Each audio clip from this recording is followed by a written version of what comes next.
इस बीच बैठकों का दौर भी जारी रहा। सोमवार को आपको बता दें कि सुबह केंद्रीय गृह मंत्री अमित शाह ने कृषि मंत्री नरेंद्र सिंह तोमर के साथ मुलाकात की। दूसरी ओर हरियाणा के डिप्टी सीएम दुष्यंत चौटाला केंद्रीय मंत्री नितिन गडकरी से मिलने पहुंचे और किसानों की भूख हड़ताल के समर्थन में आप भी धरना पर बैठी रही। इधर अनशन पर बैठे भारतीय किसान यूनियन के राष्ट्रीय प्रवक्ता राकेश टिकैत और बाकी किसान नेताओं ने बच्चों के जरिए अपना अनशन खोला और टिकैत ने कहा कि यह आंदोलन सफल रहा, किसान वापस नहीं जाएंगे और कल के बाद रणनीति तैयार की जाएगी। इसके साथ ही राकेश टिकैत ने कहा कि जिन थानों में हमें परेशान किया जाएगा वहां पर पशु बांधना शुरू कर देंगे। हम प्रदर्शन शांतिपूर्ण तरीके से रखना चाहते हैं, सरकार चाहती है कि हंगामा हो। उन्होंने प्रशासन को चेतावनी देते हुए कहा कि अगर हमारे ट्रैक्टर और गाड़ियों को रोका गया तो हम फिर हाईवे को रोकेंगे। अपने साथियों को आगाह करते हुए राकेश टिकैत ने कहा है कि शरारती तत्वों से बच के रहना है, हमारे बीच कोई भी गलत तत्व ना आ जाए। साथ ही उन्होंने कहा है कि जिससे हमारा आंदोलन प्रभावित हो सकता है, सरकार कानून को वापस ले, रास्ते खुल जाएंगे। आज का जो ये सब जगह सक्सेसफुल रहा और बहुत शांतिपूर्ण तरीके से रहा। जो लोग हमारे 11 आदमी यहाँ पे 12 आदमी बैठे और उनका बड़ा तपस्या रही। एक सरकार को एक मैसेज गया, सरकार हमारी बात सुने। कोई हम भी सरकार का और नहीं है कि हम पूर्ण रूप आ रहे हैं यहाँ पे। सरकारों को बात सुननी पड़ेगी, वे आज सुन लें, वे 10 दिन में सुन लें। हम बात से इसका समाधान चाहते हैं, ठीक है। किसान वापसी नहीं जाना यहाँ से, सरकार आज सुन ले या 10 दिन में सुन ले। अगले की जो रणनीति होगी वो कल के बाद में होगी और इस आंदोलन को पूर्ण रूप से शांतिपूर्ण तरीके से सब लोग इसको चलाएं। आंदोलन को ये चलाते रहेंगे हम सब लोग सारे। सोमवार को भारतीय किसान यूनियन के नेता राकेश टिकैत ने अनशन समाप्त करने के बाद कहा कि उत्तर प्रदेश पुलिस किसानों का उत्पीड़न कर रही है, किसानों को गिरफ्तार किया जा रहा है और उत्तर प्रदेश में किसानों की ट्रॉली बंद की जा रही है, यानी कि ट्रॉलियों को बंद किया जा रहा है। जो ट्रैक्टर ट्रॉली लेकर किसान निकल रहे हैं उन्हें बंद किया जा रहा है। उत्तराखंड के किसानों को भी रोका जा रहा है। भारतीय किसान यूनियन उत्पीड़न बर्दाश्त नहीं करेगी। अगर किसानों को रोका जाएगा तो हम गाजीपुर बॉर्डर रोक देंगे और जिस थाने में किसानों को रोका जाएगा हमारे स्थानीय कार्यकर्ता वहां पर पशुओं को बांधने का काम करेंगे। राकेश टिकैत ने आगे कहा कि हमारी लड़ाई लंबी है, राज्य सरकार इसमें दखल न दे। किसानों से आप जीत नहीं सकते, हम किसान हैं। किसानों का मकसद उनकी मांगों को आप लोग माने, यही है और सरकार को अस्थिर करना है। हम राजनीतिक दल नहीं हैं, सरकार हमारी मांगों का निस्तारण करे। सर्दी के मौसम में खुले आसमान में कोई ऐसे ही नहीं रुकता है, यह खेती और पेट का सवाल है। पुलिस प्रशासन से भी है कि अगर हमारी ट्रॉलियों को रोकी जाएगी तो ऊपर का रास्ता जाम होगा, ये ध्यान से सुन लेना सब। हमें यहाँ पे कुछ कहेंगे तो हम गांवों में थानों में पशु बंधेंगे। जिस तरह से हमारे लोगों का हरासमेंट करा जा रहा, पुलिस भेजी जा रही है, क्या पंजाब और हरियाणा के लोगों को कोई रोक रहा है वहां पे? जब वे अपने आंदोलन स्थल तक आ रहे हैं तो हम। उधर आम आदमी पार्टी के कई नेता और कार्यकर्ताओं ने आज किसान आंदोलन के समर्थन में दिल्ली में सामूहिक उपवास किया। कार्यक्रम में मुख्यमंत्री अरविंद केजरीवाल भी पहुंचे और कहा कि आम आदमी पार्टी किसान आंदोलन के शुरू से ही किसानों के साथ चट्टान की तरह खड़ी रही है और उन्होंने बाकी क्या कुछ कहा आपको सुनाते हैं। हमें पता है कि किस तरह से आंदोलन को मारने के लिए इन स्टेडियमों को इस्तेमाल किया जाता है। हम इनके प्रेशर में नहीं आए, हमने इन लोगों से लड़ाई करी, केंद्र सरकार नाराज हुई, हमें इस बात की कोई परवाह नहीं है। हम किसानों के साथ चट्टान की तरह खड़े रहे और हमने इनकी फाइल रिजेक्ट कर दी। उसके बाद मैंने सारे कार्यकर्ताओं को कहा और मुझे खुशी है आप में से बहुत सारे लोग एक सेवादार बनके किसानों की सेवा करने के लिए गए हैं। हमारे कई एमएलए को मैं जानता हूं, हमारे कई नेताओं को मैं जानता हूं। मैंने उनको कह दिया था कोई टोपी पहन के नहीं जाना, कोई झंडा डंडा लेके नहीं जाना, आम आदमी पार्टी का जिक्र नहीं करना। देश बचेगा तो आम आदमी पार्टी बचेगी, किसान बचेगा तो आम आदमी पार्टी बचेगी। उधर दिल्ली के डिप्टी सीएम मनीष सिसोदिया ने पंजाब के मुख्यमंत्री अमरिंदर सिंह पर भी निशाना साधा है। सिसोदिया ने कहा कि पंजाब के मुख्यमंत्री किसानों के सबसे बड़े धोखेबाज हैं। जब कानून बन रहे थे उस कमेटी में अमरिंदर सिंह थे, लेकिन उन्होंने इसका जिक्र तक नहीं किया है। जो है किसानों के सबसे बड़े धोखेबाज हैं। जिस वक्त ये काले कानून बन रहे थे, कैप्टन अमरिंदर साहब उस कमेटी में थे जिसमें ये कानून बनाए गए। उन्होंने एक बार भी बाहर आके ये नहीं कहा कि किसानों के खिलाफ मोदी सरकार इतने काले कानून बना रही है, उनका विरोध करना चाहिए। आज जब वो कानून बन के पूरे देश के किसानों के ऊपर लाद दिए गए हैं, उसके बाद वो विरोध का नाटक कर रहे हैं। वैसे में किसान भी आम आदमी पार्टी के ही नेता राघव चड्ढा ने एक बार फिर से जोरदार हमला बोलते हुए कहा है कि जिन लोगों को किसान आंदोलन में बैठे लोग राष्ट्र विरोधी लगते हैं, उन्हें पाकिस्तान चले जाना चाहिए। देश का किसान खून पसीना एक कर कर आज खेती करता है। हमारे देश का किसान हमारा अन्नदाता है, जिसकी वजह से हमारी थाली सजती है। और आज जब हमारे देश का किसान अपने हकों की लड़ाई लड़ रहा है, तो कुछ लोग उन्हें अपराधी कह रहे हैं। कुछ लोग हमारे देश के किसान को आतंकवादी कह रहे हैं। मैं हर उस व्यक्ति को कहना चाहता हूं कि यदि आपको देश का किसान आतंकवादी लगता है तो आप पाकिस्तान चले जाइए। अगर आपको भारत देश का अन्नदाता जो खून पसीना एक कर कर खेती करता है वो अपराधी लगता है, तो आप राष्ट्र विरोधी हैं, आपको पाकिस्तान चले जाना चाहिए।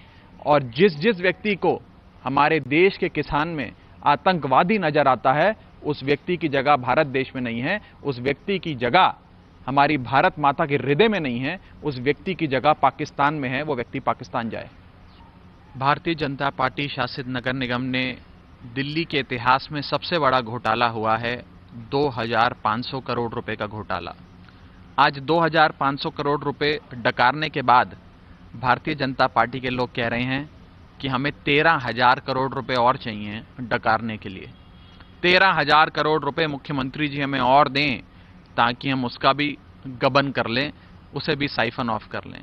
ये मांग लेकर आज भारतीय जनता पार्टी के कुछ पार्षद व मेयर मुख्यमंत्री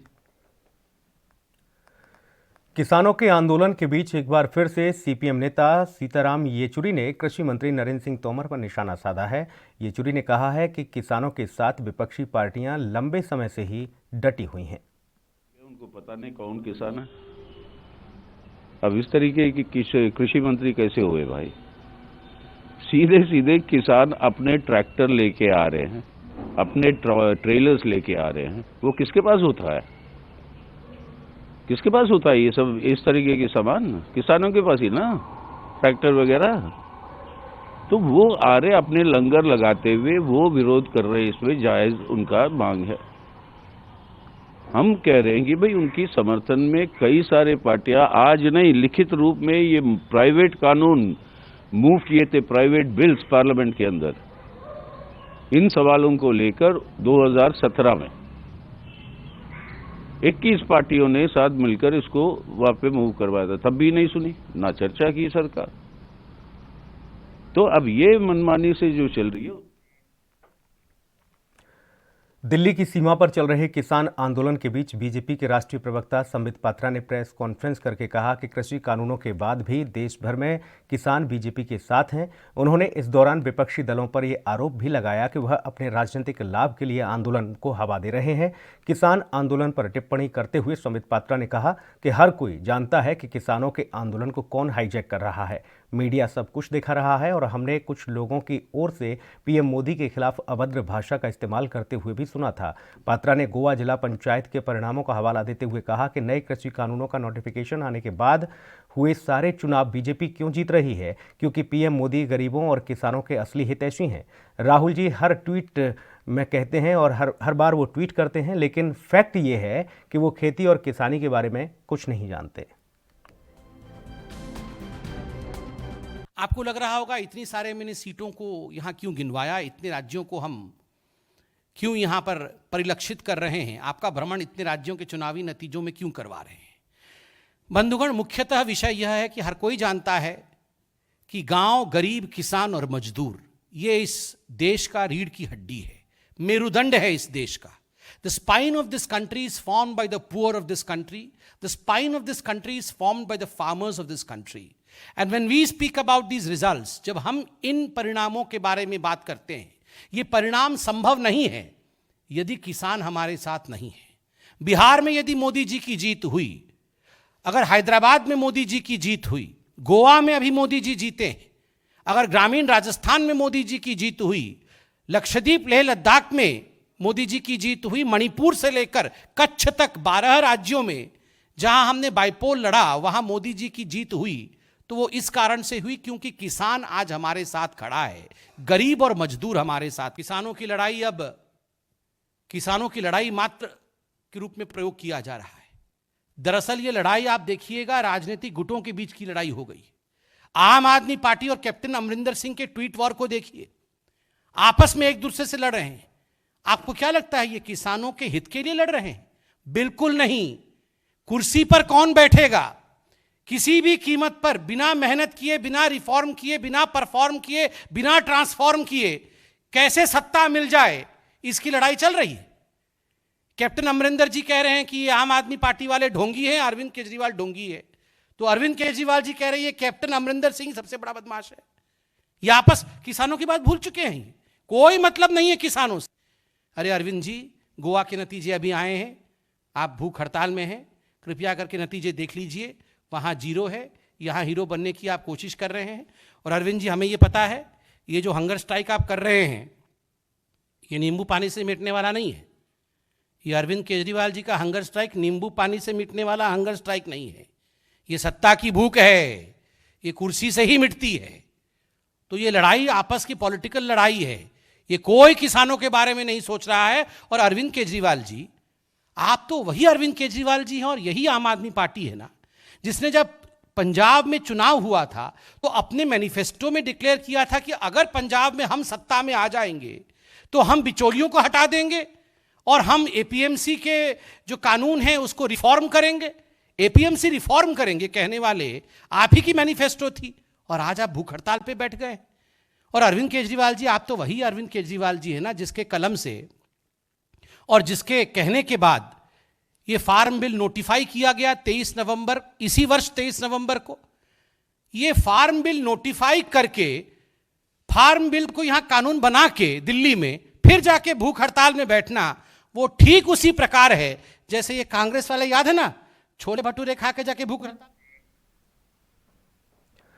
नए कृषि कानूनों के खिलाफ जहां कांग्रेस का आंदोलन आपको बता दें कि लगातार किसानों के समर्थन में मिलता हुआ नजर आ रहा है, तो इस मौके पर कांग्रेस है कि अपने इस आंदोलन को और उग्र करना चाहती है, क्योंकि सीधे तौर पर कांग्रेस ने बिहार के पटना में नए कृषि कानूनों के खिलाफ प्रदर्शन किया है और जमकर केंद्र सरकार के खिलाफ नारेबाजी की है। इस दौरान मौजूद कांग्रेस के नेताओं ने कहा है कि केंद्र सरकार को नए कानून वापस लेने होंगे, तो वहीं कांग्रेस नेता ने कहा कि कांग्रेस पार्टी पूरी तरह से किसानों के साथ खड़ी है और ऐसे में सरकार को किसानों की बात सुननी चाहिए। कांग्रेस नेता ने दावा करते हुए कहा कि बिहार में भी किसानों को एमएसपी नहीं मिल रहा है और जब तक किसानों को एमएसपी नहीं मिलेगा तब तक किसानों का कोई फायदा नहीं होगा।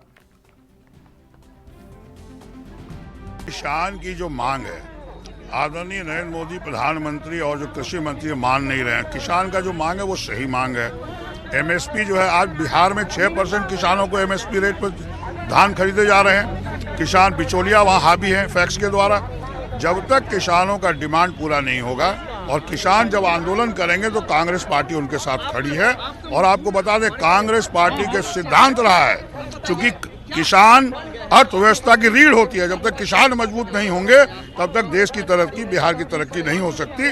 इसलिए किसान जो आंदोलन कर रहे हैं, हम लोग पूरे कांग्रेस पार्टी हम लोग शक्ति से उनके साथ हैं और बिल को वापस लेना होगा। तो हम लोग कहाँ इस काम में हैं, हम लोग तो किसानों के साथ हैं। जो लोग का डिमांड है हम लोग कहते हैं उनसे आप बात कीजिए, उनके बातों को समझिए, उनके बात को जो उनके फायदे में हो करिए। आप अपने मैनिफेस्टो में भी किसानों को दुगना कीमत देने की बात कहे थे। आज हमारी इस ठंड में हमारे लाखों किसान ठिठुर रहे हैं दिल्ली के सड़कों पर और आप उस पर, आपके कान पर जू नहीं रेंग रही है।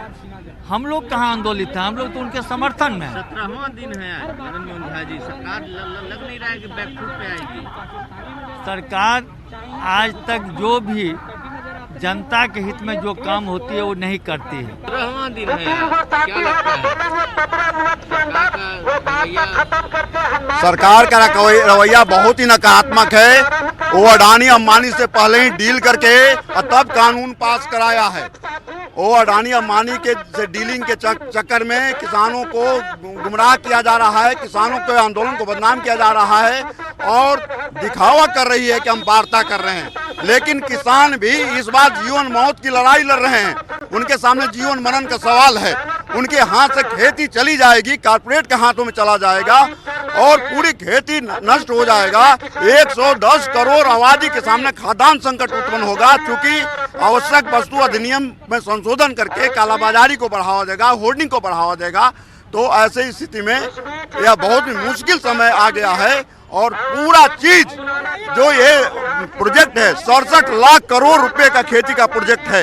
इस प्रोजेक्ट पर कारपोरेट का नजर है और किसान गुलामी बर्दाश्त नहीं करेंगे, अंतिम दम तक लड़ेंगे, चाहे वो कानून सरकार को वापस लेना पड़े या जैसे भी हो। जब तक कानून वापस नहीं होगा यह लड़ाई या जंग जारी रहेगी। तो जब तक कानून वापस नहीं होगा तब तक यह आंदोलन जारी रहेगा, ये लड़ाई जारी रहेगी। अगली खबर का रुख करेंगे। राजस्थान बीजेपी के राष्ट्रीय महामंत्री अरुण सिंह ने आज कृषि कानूनों को किसानों के पक्ष में बताते हुए कहा कि देश में 99% किसान मोदी सरकार के साथ है। दिल्ली के आसपास जो किसान आंदोलन कर रहे हैं वो भी कांग्रेसियों, कम्युनिस्ट और अलगाववादियों के बहकावे में आ गए हैं। राजस्थान बीजेपी के राष्ट्रीय महामंत्री ने क्या कुछ कहा है, आपको सुनाते हैं। अधिकांश 99% से अधिक किसान आज मोदी जी के साथ खड़े हैं। जो भी चुनाव हुए, चाहे बिहार का चुनाव हो, चाहे उपचुनाव उत्तर प्रदेश का हो, मध्य प्रदेश का हो, कर्नाटक का हो, सभी जगह भारतीय जनता पार्टी को समर्थन मिला है। कुछ तो कम्युनिस्ट पार्टी भी, अलगाववादी संगठन भी आजकल वह भी अपनी रोटी सेकने का काम कर रहे हैं। और अलगाववादी संगठन, कम्युनिस्ट के लोग हमेशा देश विरोधी, देश के प्रगति की जब बात आती है उसका हमेशा कहीं न कहीं। दिल्ली के तमाम नाकों पर कृषि कानूनों के खिलाफ किसान प्रदर्शन कर रहे हैं, लेकिन इसी बीच मध्य प्रदेश के कृषि मंत्री कमल पटेल ने एक विवादित बयान देते हुए प्रदर्शनकारी किसान संगठनों को कुकुरमुत्ता करार दे दिया। कमल पटेल ने कहा कि यह किसान संगठन कुकुरमुत्तों की तरह उगाए हैं। ये किसान नहीं है बल्कि व्हीलर, डीलर और एंटी नेशनल है। दरअसल मध्य प्रदेश के कृषि मंत्री कमल पटेल बीजेपी के किसानों से संवाद कार्यक्रम के तहत उज्जैन में एक प्रेस कॉन्फ्रेंस कर रहे थे और इसी दौरान उन्होंने ये बातें कहीं, लेकिन वो ये नहीं जानते कि जो वो आज अनाज खा रहे हैं वो किसान की ही देन है। कि किस प्रकार विपक्ष और तथाकथित कुकुरमुत्ते की तरह उगाए किसान संगठन, 500 किसान संगठन ये अभी बन गए। ये किसान संगठन नहीं है, दल्लों के संगठन। ये अधिनियम के बाद किसान की आय 2 गुना, 4 गुना और 6 गुना होगी और किसान आत्मनिर्भर होगा तो कांग्रेस सहित सारे विपक्षी दल जो मोदी जी का विरोध कर रहे हैं वो मुंह दिखाने।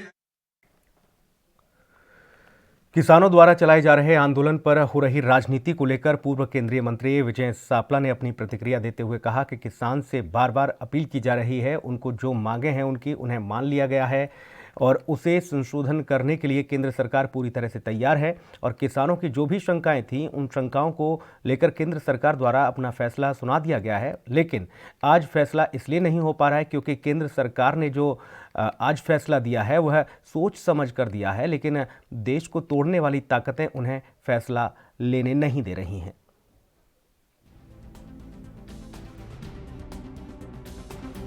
ਅਸੀਂ ਸਾਰੇ ਕਿਸਾਨ ਵੀਰਾਂ ਨੂੰ ਮੈਂ ਤਾਂ ਤੁਹਾਡੇ ਮਾਧਿਅਮ ਦੇ ਨਾਲ ਅਪੀਲ ਕਰਦਾ ਕਿ ਅਸੀਂ ਅੰਦੋਲਨ ਦਾ ਰਸਤਾ ਤਿਆਗ ਕੇ ਕੀ ਅਮੈਂਡਮੈਂਟ ਕਰਾਉਣੀ ਚਾਹੁੰਦੇ ਆ ਉਹ ਅਸੀਂ ਉਹਦੇ 'ਚ ਕਰਾਈਏ ना कि लोगों ਨੂੰ दुखी करिए और आप भी दुखी होइए, क्योंकि सब तो ज़्यादा दुखी भी किसान ही ये हो रहा। सो ਅਸੀਂ आप भी दुखी ना होइए, किसी होर ਨੂੰ दुखी भी ना करिए, और जो ਉਹਦੇ 'ਚ ਤੁਹਾਡੀ ਮੰਗ ਆ ਉਹਨੂੰ ਆਪਾਂ ਕਰਨ ਵੱਲ ਤੁਰੀਏ। ਵੈਸੇ ਸਰਕਾਰ ਨੇ ਤੁਹਾਡੀਆਂ ਸਾਰੀਆਂ ਮੰਗਾਂ ਮੰਨ ਲਈਆਂ। ਸੋ ਇਹਦੇ ਲਈ ਅਸੀਂ ਅਪੀਲ ਬੇਨਤੀ ਕਰਨੀ ਕਿ ਤੁਸੀਂ ਆਪਣਾ ਅੰਦੋਲਨ ਦਾ ਰੁਖ ਜਿਹੜਾ ਤਿਆਗ ਕੇ ਮੁੱਖ ਧਾਰਾ ਦੇ ਵਿੱਚ ਬਾਕੀ ਆਪਣੀ ਸਾਂਝ ਦੇਖੋ। ਅੱਜ ਕੇਂਦਰ ਦੀ ਰਿਪੋਰਟ ਆਈ ਹੈ ਕਿ ਕਿਸਾਨ ਤਾਂ ਉੱਥੇ 1% ਹੈ। ਅੱਜ ਜਿਹੜੀ ਰਿਪੋਰਟ ਜਾਰੀ ਹੋਈ ਹੈ ਉਹਦੇ 'ਚ ਇਹ ਕਿਹਾ ਗਿਆ ਕਿ ਕਿਸਾਨ 1% ਹੈ, ਬਾਕੀ ਤਾਂ ਉਹਦੇ 'ਚ ਟੁਕੜੇ ਟੁਕੜੇ ਜਿਹੜਾ ਗੈਂਗ ਸ਼ਾਮਲ ਹੋ ਗਿਆ, ਜਿਹੜੀ ਭਾਰਤ ਦੇ ਵਿਰੋਧੀ ਤਾਕਤਾਂ ਜਿਹੜੀਆਂ ਉਹ ਕੰਮ ਕਰ ਰਹੀਆਂ। ਔਰ ਉਹੀ ਤੁਸੀਂ ਦੇਖ ਲਓ ਕਿ ਸੋਸ਼ਲ ਮੀਡੀਆ ਦੇ ਉੱਤੇ ਕਿਸਾਨੀ ਦੀ ਘਟ ਤੇ ਜਾਂ ਤਾਂ ਸਿੱਖ ਹਿੰਦੂ ਦੇ ਸੰਪਰਦਾਇਕ ਦੀ ਗੱਲ ਕੀਤੀ ਜਾਂਦੀ ਹੈ, ਜਾਂ ਸਵਾਏ ਇੱਕ ਗਾਲੀ ਗਲੋਚ ਤੋਂ ਉੱਥੇ ਘੱਟ ਦਿਸਦਾ। ਔਰ ਭਾਰਤ ਦੇ ਦੇਸ਼ ਦੇ ਖਿਲਾਫ ਜਿਹੜੀਆਂ ਤਾਕਤਾਂ ਉਹ ਜ਼ਿਆਦਾ ਕੰਮ ਕਰ ਰਹੀਆਂ ਨੇ।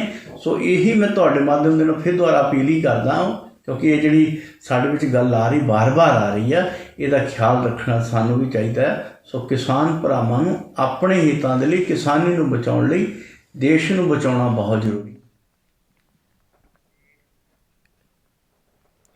किसान आंदोलन को लेकर लगातार विपक्ष सरकार पर हमला कर रहा है। अब ऐसे में यूपी के पूर्व मुख्यमंत्री अखिलेश यादव ने सरकार पर हमला किया है। अखिलेश यादव ने पूछा है कि अगर नए कानून ठीक हैं तो इतनी भारी संख्या में किसान धरने पर क्यों बैठे हैं। आज देश में भारतीय जनता पार्टी तमाम प्रेस कर करके ये समझाना चाहती है कि जो दिल्ली में कानून पास हुए हैं वो किसान हित में हैं। अगर ये किसान हित में कानून थे तो इतने बड़े पैमाने पर किसान क्यों धरने पर बैठे हैं। भारतीय जनता पार्टी उन किसानों की सूची जारी करे जिन किसानों को उन्होंने धान का समर्थन मूल्य दिया है।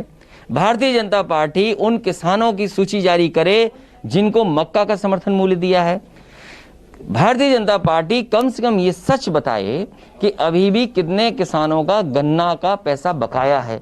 इन सवालों के जवाब भारतीय जनता पार्टी नहीं देना चाहती, इसीलिए अपने बड़े बड़े नेताओं को झूठ फैलाने के लिए जनता में पहुंचा दिया है। भारतीय जनता पार्टी का एक ही मुद्दा है, केवल नफरत फैलाओ, समाज में कैसे दूरियां बना सकें, वही रास्ता। आगे बढ़ेंगे। उत्तर प्रदेश में समाजवादी पार्टी ने अलग अलग जिलों में प्रदर्शन किया है। लखीमपुर खीरी में सपा नेता और कार्यकर्ता प्रदर्शन करने पहुंचे तो पुलिस ने हिरासत में ले लिया। आपको बता दें कि पुलिस प्रशासन ने रविवार को ही सपा नेताओं को हिरासत में ले लिया था और कुछ को नज़रबंद भी किया गया। तो वहीं भारतीय किसान यूनियन के कुछ नेताओं को भी पुलिस ने नज़रबंद किया। किसान नेताओं और समाजवादी पार्टी के नेताओं का कहना है कि वह शांतिपूर्ण तरीके से जिला मुख्यालयों पर धरना देने जा रहे थे, लेकिन फिर भी उन्हें पुलिस ने हिरासत में लिया।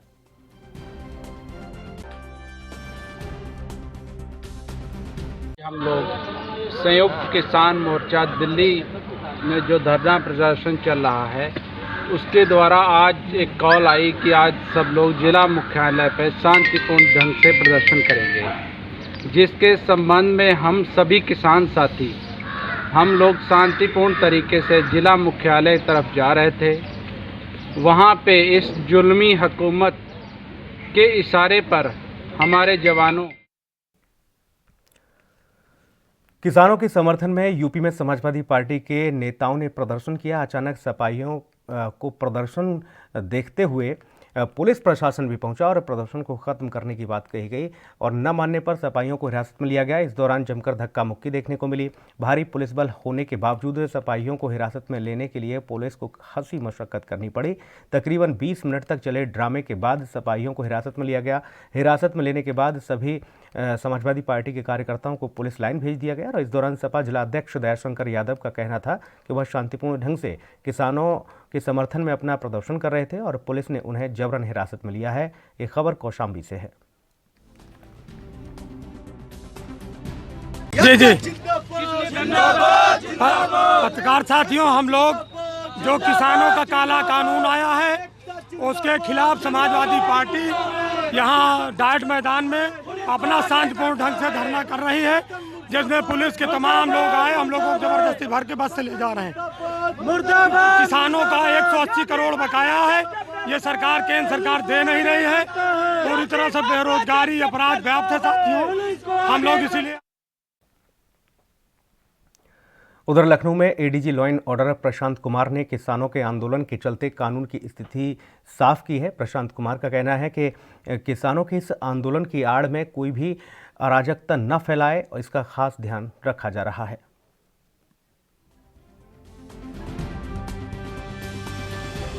की नहीं, आपने खुद देखा होगा कि ऐसे लोग इस आंदोलन में घुस गए और इनके फोटोग्राफ भी वहाँ डिस्प्ले किए जा रहे हैं।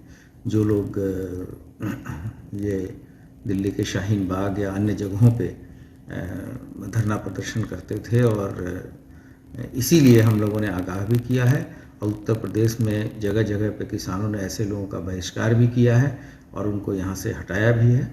और लगातार हमारी इस संबंध में पुलिस और प्रशासन के लोगों की किसान बंधुओं से वार्ता चल रही है और हम लोग ये सुनिश्चित कराएंगे कि इस तरह के कोई तत्व कृषि कानूनों के खिलाफ किसानों का प्रदर्शन जोर पकड़ता जा रहा है, तो वहीं अब हरियाणा के किसानों ने मनोहर सरकार को अल्टीमेटम दे दिया है। दरअसल किसानों का कहना है कि अब मनोहर सरकार ने सड़क पर बैरिकेड्स लगाकर किसानों का रास्ता रोकने की कोशिश की तो किसान सरकार के खिलाफ मोर्चा खोल देंगे। किसान संगठनों के ऐलान के बाद फतेहाबाद के लोग सचिवालय में भी सैकड़ों की संख्या में किसान ट्रैक्टर लेकर पहुंचे और सचिवालय का घेराव कर दिया। साथ ही किसानों ने लघु सचिवालय के बाहर धरना भी दिया और किसानों का कहना था कि आज शाम को एक बड़ी बैठक कर दिल्ली में फैसला लिया जाएगा, आगे की रणनीति बनाई जाएगी। इस तरह की बात उन्होंने रखी और दिन भर ये स्यापा चलता रहा। पूरे देश में, पूरे भारत में सभी जिला हेडक्वार्टरों पर घेराव किए जा रहे हैं। जो मोदी सरकार की कृषि पर 3 काले कानून बनाए हैं उनके खिलाफ पूरा देश सड़कों पर है। आप देखोगे हजारों लोग आज डीसी दफ्तर फतेहाबाद को घेरे हुए हैं और हर डिस्ट्रिक्ट पर लाखों लोग मतलब सड़कों पर है और सरकार से ये मांग कर रहे हैं कि जो कृषि पर बने कानून इनको वापस लिया जाए, क्योंकि यदि ये कानून लागू हो जाते हैं तो हमारी कृषि का जो खेती का धंधा वो खत्म हो जाएगा। खेती का ही नहीं, इसमें छोटा व्यापारी और दुकानदार सभी तबके इससे बर्बाद हो जाएंगे। सरकार को हर हाल में ये फैसला वापस लेना पड़ेगा। बहुत बड़ा आंदोलन देश के किसानों ने शुरू कर दिया। किसानों के समर्थन में डिप्टी कमिश्नर ऑफिस का घेराव देखने को मिला। आपको ये बता दें कि इस डिप्टी कमिश्नर ऑफिस का घेराव हुआ है और डीसी ऑफिस के घेराव के लिए सैकड़ों की संख्या में किसान वहां पर पहुंचे। साथ ही आपको बता दें कि किसानों के समर्थन में ये लोग आए थे और इन्होंने अपनी आवाज़ बुलंद की। साथ ही 19 दिनों से देश भर के किसानों की तरफ से खेती कानून रद्द करवाने को लेकर धरना लगातार दिया जा रहा है, लेकिन फिर भी सरकार सुनने को तैयार नहीं है। किसानों के इस आंदोलन को कई गायकों और खिलाड़ियों का भी समर्थन मिल रहा है और सभी की मांग है कि कृषि कानूनों को रद्द किया जाए।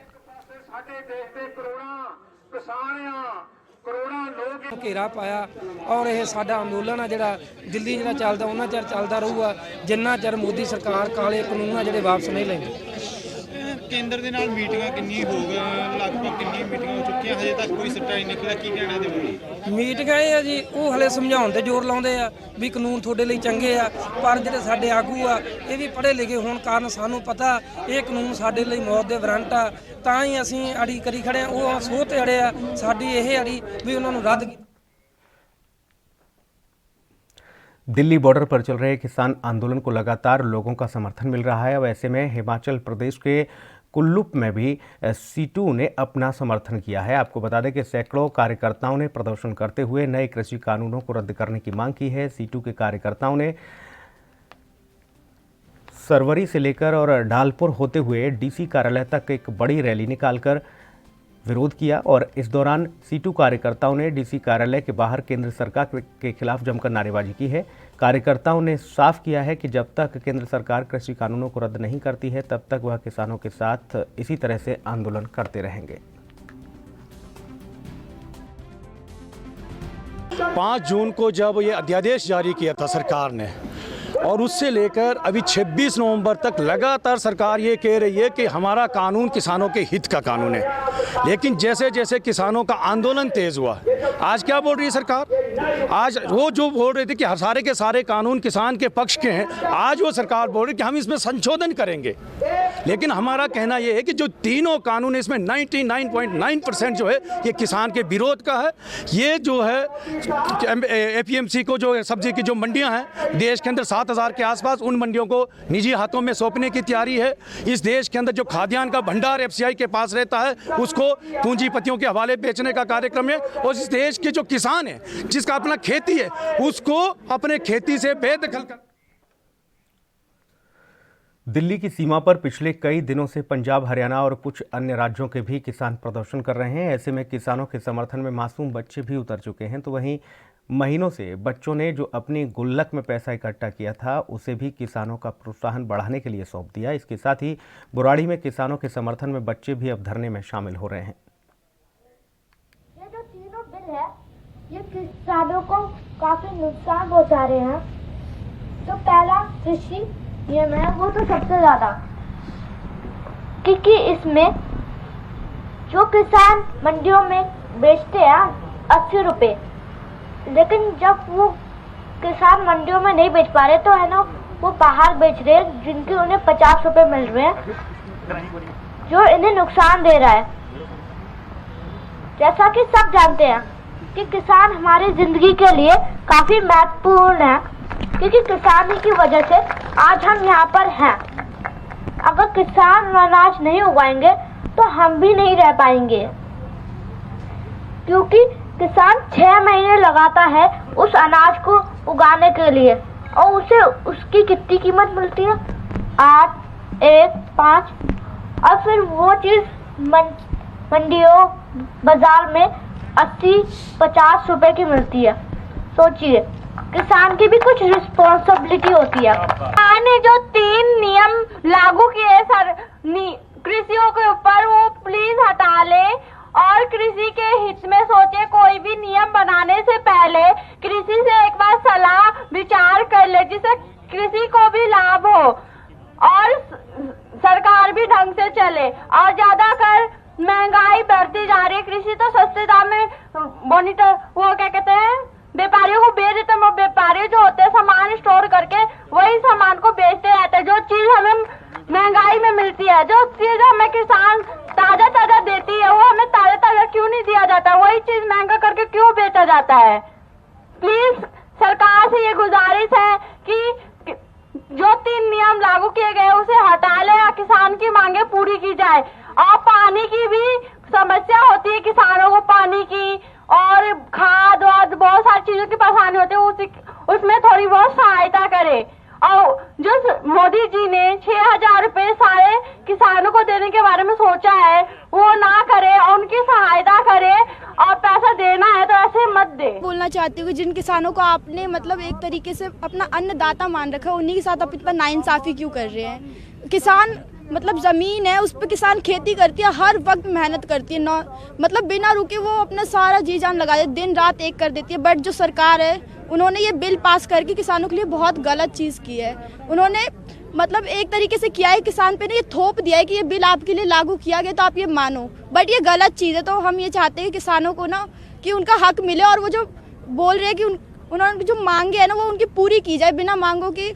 किसानों के अगर आप मांगे पूरी नहीं करते हो तो किसान क्या करेंगे कि वो आंदोलन करेंगे, लेकिन किसान ऐसा नहीं कर रहे। वो चाहते हैं कि अहिंसा के तरीके से हम ये मांगे पूरी कर सके। तो प्लीज़ आप ये मांगे पूरी करें किसान की, मैं सरकार से निवेदन करती हूँ। वक्त एक ब्रेक का है, फौरन लौटेंगे।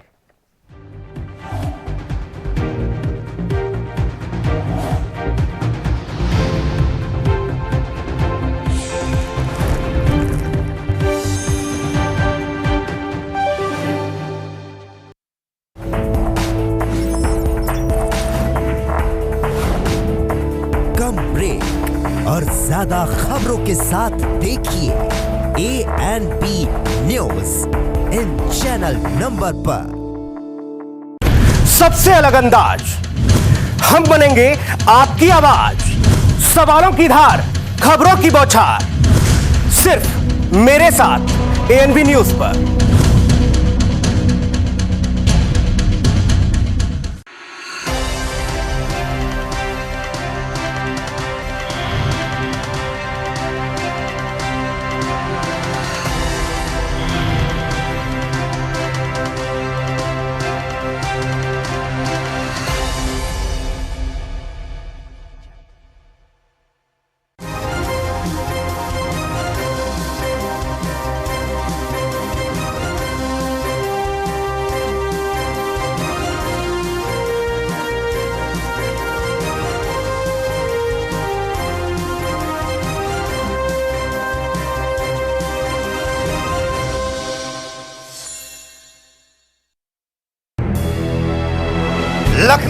लेकर चंडीगढ़ तक, मुंबई से लेकर रायपुर तक, क्या है राजनीति की हलचल, क्या है समाज का मिजाज।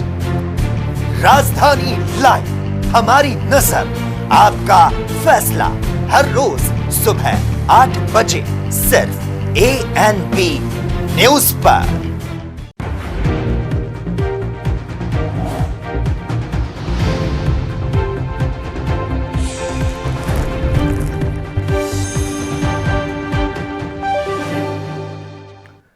ब्रेक के बाद स्वागत है आपका। बढ़ेंगे खबरों में आगे। नए कृषि कानूनों को रद्द कराने के लिए पूरे देश में जगह जगह पर किसानों के अनशन देखने को मिल रहे हैं, तो वहीं बठिंडा में भी मिनी सचिवालय के बाहर भी किसानों का प्रदर्शन देखने को मिला। केंद्र सरकार से नए कृषि कानूनों को रद्द करने की मांग की गई। किसानों की मांग थी कि जब तक केंद्र सरकार नए कृषि कानूनों को रद्द नहीं करती है तब तक इसी तरीके से किसान संघर्ष करते रहेंगे। इस दौरान किसानों ने कहा है कि जिस तरह से पूरे देश में किसान आंदोलन में लोगों का समर्थन मिल रहा है, वैसे में केंद्र सरकार को किसानों की बात मानकर नए कृषि कानूनों को रद्द कर देना चाहिए। ਜਿਹੜਾ ਇਹ ਅੱਜ ਸਾਡਾ ਧਰਨਾ ਹੈ, ਮੁਜ਼ਾਹਰਾ ਹੈ, ਇਹ ਡੀਸੀਆਂ ਦੇ ਦਫ਼ਤਰਾਂ 'ਤੇ ਘਿਰਾਓ ਕੀਤਾ ਹੈ, ਉਹਨਾਂ ਨੂੰ ਮੰਗ ਪੱਤਰ ਦੇਣੇ ਹੈ।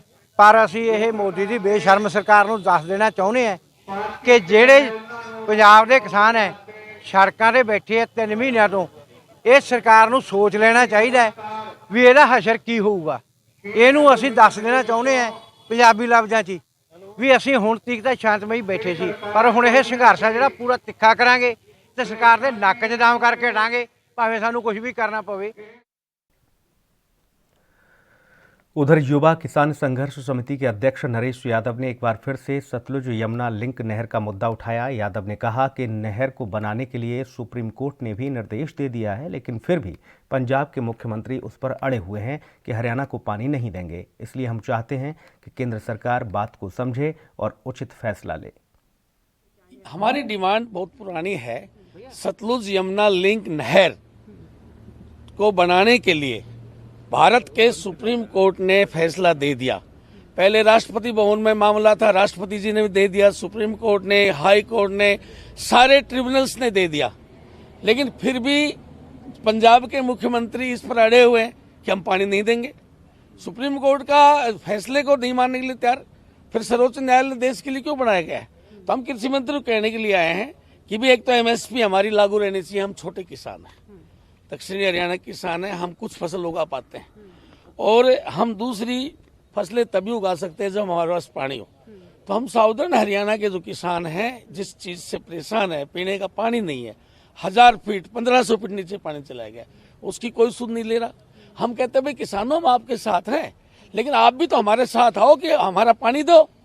हम पंजाब वाले लोगों से, किसानों से कह रहे हैं, और हम भारत की जितनी भी राजनीतिक पार्टियां हैं, चाहे भाजपा हो, चाहे हमारे कांग्रेस पार्टी हो, राहुल गांधी हो, सोनिया गांधी हो, सबसे हम कह रहे हैं भाई अमरिंदर सिंह को हम पंजाब हरियाणा।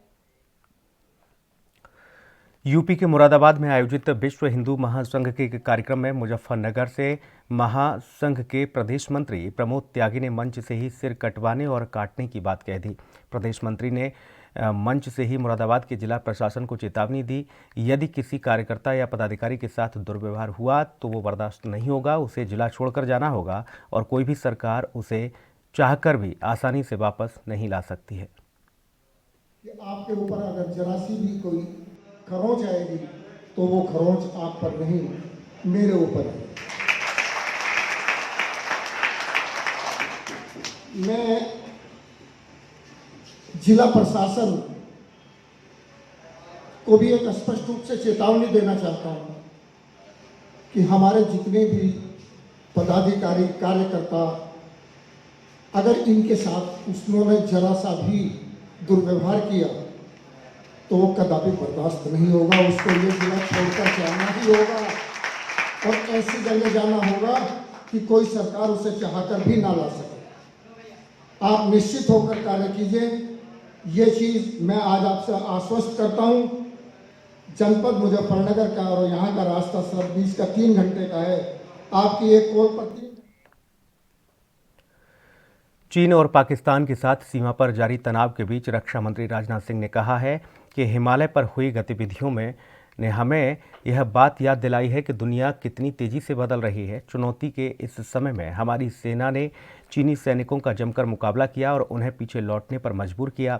फिक्की की 93वीं आम बैठक में रक्षा मंत्री राजनाथ सिंह ने कहा कि हमारे हिमालयी मोर्चे पर अकारण आक्रामकता इस बात की याद दिलाती है कि दुनिया कैसे बदल रही है, मौजूदा समझौतों को कैसे चुनौती दी जा रही है। वैसे हिमालय में ही नहीं बल्कि भारत प्रशांत क्षेत्र में भी तनाव पैदा किया जा रहा है। रक्षा मंत्री ने कहा कि लद्दाख में LAC पर सशस्त्र बलों का बड़ी उनके लिए चुनौती है और इस चुनौतीपूर्ण समय में हमारी सेना ने अनुकरणीय साहस और उल्लेखनीय धैर्य दिखाया है।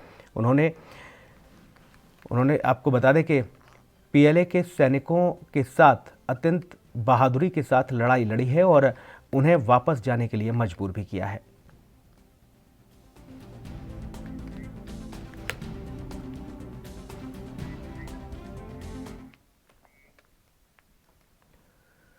दिल्ली स्थित अखिल भारतीय आयुर्विज्ञान संस्थान यानी कि एम्स की नर्स यूनियन अपनी तमाम मांगों को लेकर अनिश्चितकालीन हड़ताल का ऐलान कर चुकी हैं और एम्स की नर्स यूनियन ने अपनी मांगों को निराकरण कराने को लेकर आपको बता दें सोमवार से अनिश्चितकालीन हड़ताल की घोषणा की, जिसमें 6वें केंद्रीय वेतन आयोग से संबंधित मांग भी शामिल है। तो वहीं एम्स के डायरेक्टर रणदीप गुलेरिया ने कहा है कि यह दुर्भाग्यपूर्ण है कि नर्स यूनियन अब हड़ताल पर चला गया है, वह भी तब जब केवल कुछ महीनों में कोरोना वैक्सीन आने वाली है। मैं सभी नर्सों और नर्सिंग अधिकारियों से अपील करता हूं कि वह हड़ताल पर न जाएं, वापस काम पर लौट आएं और हमें काम करना है। हमें महामारी से बचाने में लोगों को मदद करनी है।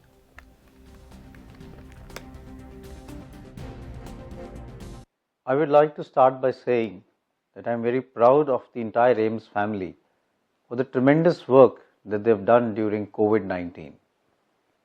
The work that has been done by every staff member of the All India Institute of Medical Sciences, New Delhi, during this pandemic and during the year 2020 has been appreciated by everyone in the country.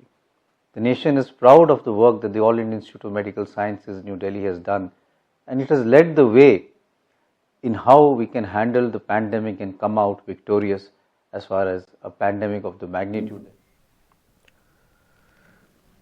AIIMS की nurse union हड़ताल पर चली गई हैं और nurse union ने यह कदम अपनी मांग पूरी न होने के चलते उठाया है। उनका कहना है कि 6ठे वेतन आयोग की सिफारिशों के अनुसार वेतन होना चाहिए।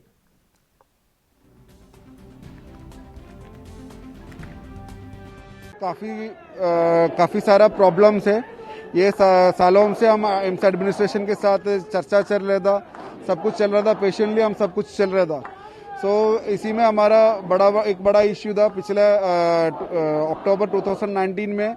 हम इसी के कारण पे मंत्री जी के घर के लिए एक सत्याग्रह मूवमेंट प्लान किया था। उसी टाइम हमारे लिए एक डिसीजन हुआ था, मंत्री जी के सामने एक डिसीजन हुआ था, वो प्रॉब्लम सॉल्व किया था। हमको मिनट्स में भी लिखे दिया था, आपको प्रॉब्लम सॉल्व है, आपको इश्यू सॉल्व है। बट इसी में बाद में क्या हुआ सर, अभी तक वो इम्प्लीमेंट नहीं किया है। हम इसी में लगातार फॉलोअप किया था। ये उसी टाइम हमको डिसीजन ये हुआ था दिसंबर के पहले ये इम्प्लीमेंट करके रिव्यू मीटिंग होगा। जो इशू है वो डिस्क्रिमिनेशन ऑफ सैलरी है, मतलब वेतन एक्चुअली हमारा इश्यूज में कई सारा इश्यू है। इसी में सबसे बड़ा प्रॉब्लम ये बता रहा है, ये वेतन का प्रॉब्लम है। ये हमारा 6 पे फिक्सेशन हुआ था, उसी टाइम हमारा पे फिक्सेशन गलती से हुआ है। उसी के माध्यम से हम उसी के लिए तो हम लड़ रहे था।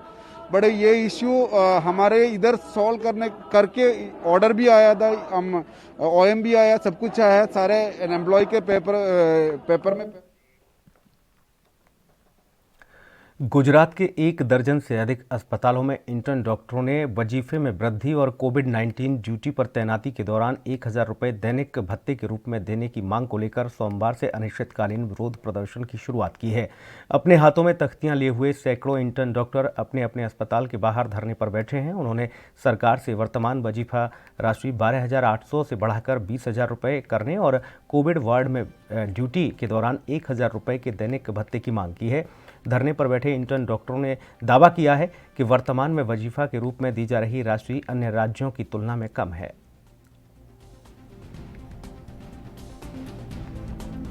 हमारा जो अहमदाबाद का जो कोविड डेजिग्नेटेड सेंटर है 1200 बेड, UN मेहता, IKDRC, सभी जगह में हम कोविड ड्यूटी पहले से ही अप्रैल महीने से कर रहे हैं। जब भी 7 दिनों की कोविड ड्यूटी खत्म होती है उसके बाद नॉन कोविड ड्यूटी शुरू होती है हमारी। तो ये जो संपूर्ण जो साइकिल है कोविड और नॉन कोविड दोनों जो साइकिल है कम्प्लीटली अप्रैल महीने से शुरू है। तो फिर भी हमारा जो स्टाइपेंड है वो पर मंथ हमारा जो है वो 12,800 रुपये दे रहे हैं और उसकी जो हम कंपैरिजन करते हैं दूसरे राज्य से तो बता रहे हैं कि दिल्ली में पर 8 आवर वो लोग 1,000 रुपये का इंसेंटिव देते हैं कोविड ड्यूटी करने के लिए और पर एवरी 12 आवर्स वो लोग 2,000 रुपये का इंसेंटिव दे रहे हैं। और पश्चिम बंगाल की बात करें हम तो 28,000 रुपये उसका स्टाइपेंड है और मुंबई में इंसेंटिव और स्टाइपेंड दोनों मिलाकर कुछ 59,000 रुपया वो स्टाइपेंड वगैरह होता है। फिर भी हमारी वो मांग है कि कम से कम हमारा 20,000 रुपया का स्टाइपेंड होना चाहिए और वो भी अप्रैल महीने से जब से हमारी कोविड ड्यूटी शुरू हुई तब से विथ एरियस हमें मिलनी। यूपी के यमुना एक्सप्रेसवे औद्योगिक विकास प्राधिकरण में बनने वाली फिल्म सिटी उत्तर प्रदेश सरकार के लिए एक बड़ा प्रोजेक्ट है। अब सवाल यह है कि आखिर यह फिल्म सिटी कैसी होगी और इसमें क्या क्या सुविधाएं होंगी, इसकी शक्ल सूरत कैसी होगी, इसको बनाने में कितना खर्च होगा, इन सब की एक प्रोजेक्ट रिपोर्ट बनाई जा रही है और उसी प्रोजेक्ट रिपोर्ट के आधार पर फिल्म सिटी की DPR बनाने का काम CBRI south Asia private limited company को दिया गया है। यमुना एक्सप्रेसवे प्राधिकरण क्षेत्र में बनने वाली फिल्म सिटी की DPR CBRI south Asia private limited company बनाएगी और यह कंपनी फॉर्च्यून 500 कंपनियों में करीब 128वें नंबर पर आती है। साथ ही आपको बता दें योजना के अनुसार यह फर्म अपने DPR 60 दिनों में यानी 2 महीने के अंदर प्राधिकरण में जमा कराएगी।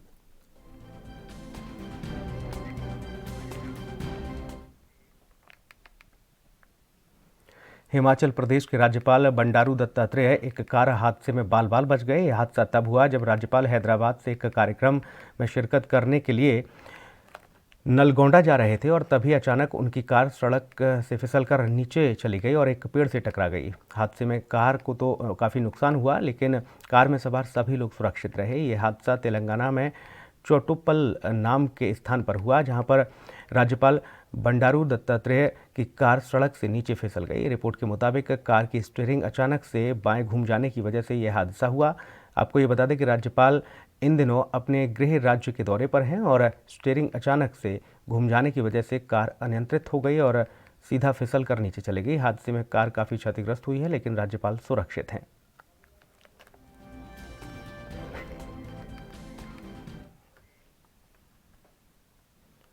अयोध्या में पर्यटन के अवसरों को देखते हुए और पर्यावरण को संरक्षित करते हुए अयोध्या धाम क्षेत्र में इलेक्ट्रिक वाहनों को चलाए जाने की कवायद शुरू कर दी जा रही है। यही नहीं, आपको बता दें डीजल और पेट्रोल से चलने वाले यात्री वाहनों को भी बंद कर इलेक्ट्रिक वाहनों को और बैटरी से चलाने वाले टैक्सी वालों को चलाने की कार्य योजना अयोध्या नगर निगम बना रहा है। अयोध्या के पर्यटन विकास को लेकर नगर निगम विशेष तरीके से तैयारी कर रहा है।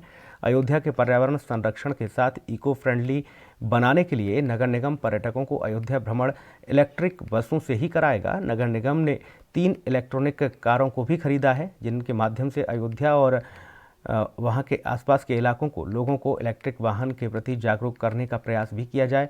साथ ही अयोध्या में पर्यटन विकास को लेकर नगर निगम ने पर्यटकों को अयोध्या आने पर नगर निगम की इलेक्ट्रॉनिक बसों के माध्यम से धार्मिक स्थलों को घुमाए जाने की कार्य योजना तैयार की है।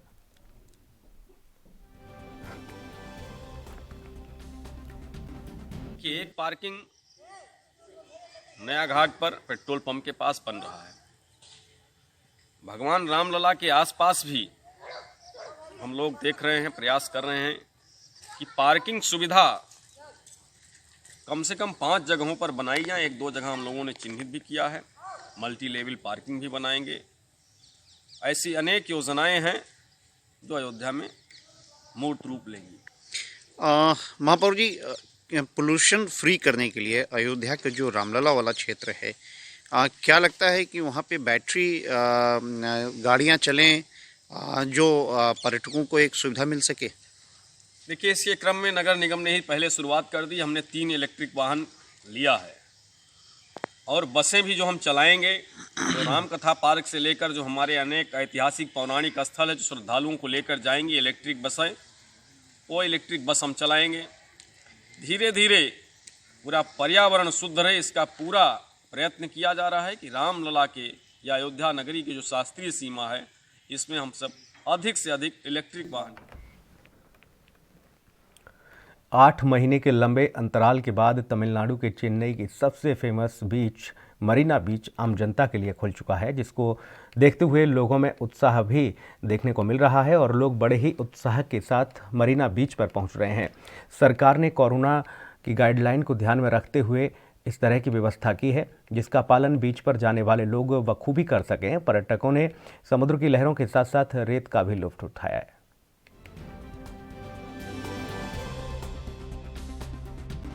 आ चुका हूँ, मुझे मालूम पड़ा, उसके लिए मैं आया, मुझे खुशी हुई और बहुत बढ़िया। 6 महीना बंद था, उसके लिए मैं आभारी हूँ। और ये बीच कितना किलोमीटर है? कितना किलोमीटर? 2 किलोमीटर। 2 किलोमीटर का लंबा बीच है। उसके हमारे बॉम्बे में भी है चौपाटी करके, वो भी इतना नहीं है। ये मरीना बीच तमिलनाडु का, चेन्नई का फेमस है। तो कोरोना हम कहीं जा नहीं पाए, आज तो हम अचानक आ गए और हमको रियली हमने एंजॉय किया बीच पे। यानी कई दिन से कम 9-10 महीने हो गए we are waiting for this opening of beaches, we are eagerly waiting. कितना फैमिली मेंबर्स आ गया? हाँ, 4 फैमिली मेंबर्स, टोटल मेंबर्स 12 है ना, फ्रॉम 4 फैमिलीज। आप खुश है, बहुत खुश है। अच्छा, बहुत दिन के बाद में एंजॉय करने को मिल रहा है। बीच भी बहुत।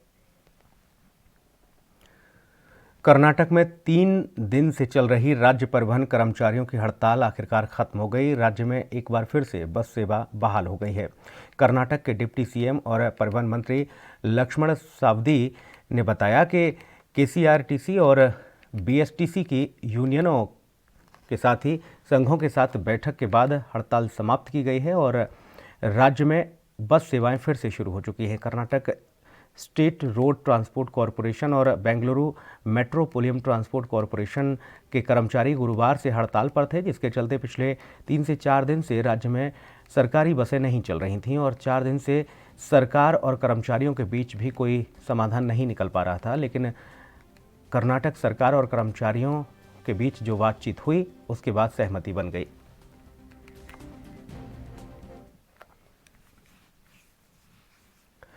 खबर यूपी के हापुड़ से है, जहां पर प्लखुआ रेलवे स्टेशन के रेलवे कर्मचारियों की बड़ी लापरवाही सामने आई है। दरअसल रेलवे के इंजन को यार्ड में खड़े करने के दौरान हादसा हो गया। पहियों में गुटखे न लगाने से रेलवे का इंजन स्लिप हुआ और जिसके चलते गाड़ी बेपटरी हो गई। गनीमत रही कि हादसे में कोई जनहानि नहीं हुई।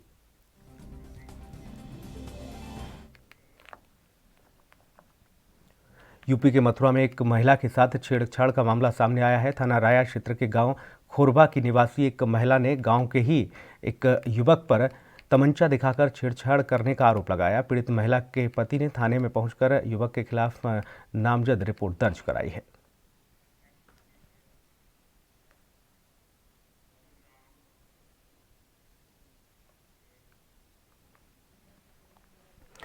समंदर में अब मेड इन इंडिया प्रोजेक्ट से नौसेना की ताकत बढ़ने जा रही है। प्रोजेक्ट 17A के तहत बनाए जा रहे स्टील्थ फ्रिगेट यानी ऐसे युद्धपोत जो कि दुश्मन की रडार में न आ सकें, वो बनाए जा रहे हैं और इसके तहत तैयारी भी की जा रही है।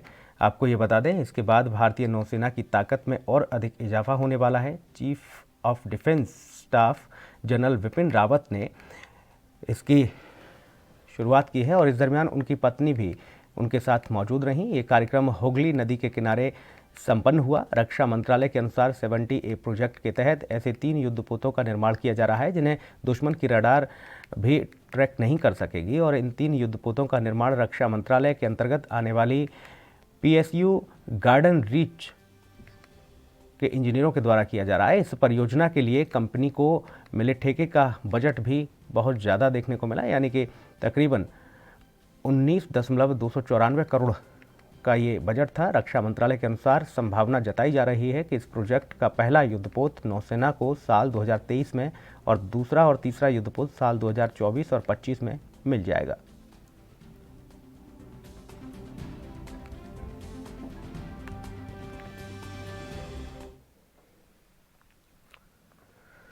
गठबंधन की सरकार प्रदेश में मूलभूत सुविधाओं को पूरा करने का दम तो भरती है, लेकिन अंबाला में हम आपको कुछ ऐसी तस्वीर दिखाएंगे जिसे देखकर सरकार की पोल खुल जाती है। दरअसल आपको बता दें, अंबाला विधानसभा में पीने के पानी की व्यवस्था का जायजा हमारी टीम ने लिया है, जहां पर मॉडल टाउन और सेक्टर्स के साथ ही अन्य इलाकों में भी आमजन को साफ सुथरा पानी नहीं मिल पा रहा। लेकिन शहर के बीचों बीच कई ऐसे इलाके हैं जहां पर पीने के पानी की भारी किल्लत भी है। जींद हाउस से करीब 200 से 300 घर ऐसे हैं जहां पर इस तरह की अव्यवस्था बनी है। लेकिन पिछले काफ़ी समय से यहाँ पर जो निवासी हैं वो सीवर का गंदा पानी पीने के लिए मजबूर हैं। कुछ लोगों का कहना है कि गंदा पानी पीने की वजह से 3 से 4 लोगों की मौत तक हो चुकी है। इसके अलावा उनके बच्चे भी बीमारियों का शिकार हो रहे हैं और हालात भयभीत होते जा रहे हैं, लेकिन इस ओर कोई ध्यान नहीं दे रहा।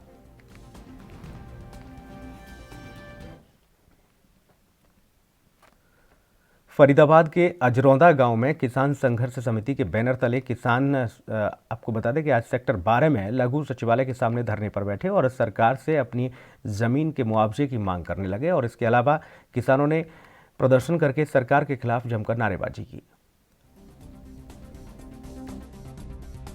हमारी ज़मीन यहाँ पर हरियाणा सरकार ने 1995 में सेक्शन 4 का नोटिस देके एक्वायर की थी। 98 में उसका मुआवजा दे दिया और उसके बाद हम वेरियस कोर्ट्स में गए। वहाँ से हमें सुप्रीम कोर्ट ने अभी 2019 में मार्च के अंदर जो मैक्सिमम मुआवजा उन्होंने तय किया था वो 1200। हरियाणा में एक बार फिर से स्कूल खोलने शुरू हो गए हैं। 10वीं 12वीं क्लास के छात्र छात्राएं स्कूल पहुंचे और अपनी पढ़ाई शुरू की। शिक्षा विभाग के आदेश के अनुसार स्कूल में आने से पहले छात्र छात्राओं को अपना कोविड-19 टेस्ट कराना अनिवार्य है और स्कूल में तमाम गाइडलाइनों का पालन भी किया जा रहा है, जिसमें मास्क, सैनिटाइजर के साथ ही सोशल डिस्टेंसिंग का ख्याल रखा जा रहा है। स्कूल खोलने के बाद छात्र छात्राओं में खुशी देखने को मिली। स्कूल में काफ़ी सारी अच्छी व्यवस्थाएं रखी गई हैं। जब स्कूल में एंट्री करते हैं तो स्टार्टिंग पे टेम्परेचर चेक किया जाता है, उसके बाद सैनिटाइजिंग मशीन है, सैनिटाइज़र किया जाता है, उसके बाद ही बच्चों को मास्क कंपलसरी करा हुआ है, फिर मास्क लगाना भी ज़रूरी है स्कूल में। उसके बाद ही बच्चों को क्लास में भेजा जाता है। क्या नाम है आपका? गजाला। कौन से स्कूल में पढ़ते हो? फुगाट सीनियर सेकेंड क्लास है? 10th। आज जब स्कूल आए हो, स्कूल में आपने एंट्री करी, एंट्री करने से पहले क्या विशेषताएं थी स्कूल के अंदर? पहले हमारे टेम्परेचर चेक किया जाता है, फिर उसके सैनिटाइज़र किया जाता है, फिर क्लास में कंपलसरी है मास्क पहनना, सोशल डिस्टेंसिंग की अच्छे से पालन हो कर रहे हैं। और इस बुलेटिन में इतना ही। नमस्कार।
लखनऊ से लेकर चंडीगढ़ तक, मुंबई से लेकर रायपुर तक, क्या है राजनीति की हलचल, क्या है समाज का मिजाज। राजधानी लाइव, हमारी नजर, आपका फैसला, हर रोज सुबह 8 बजे सिर्फ ANP न्यूज पर।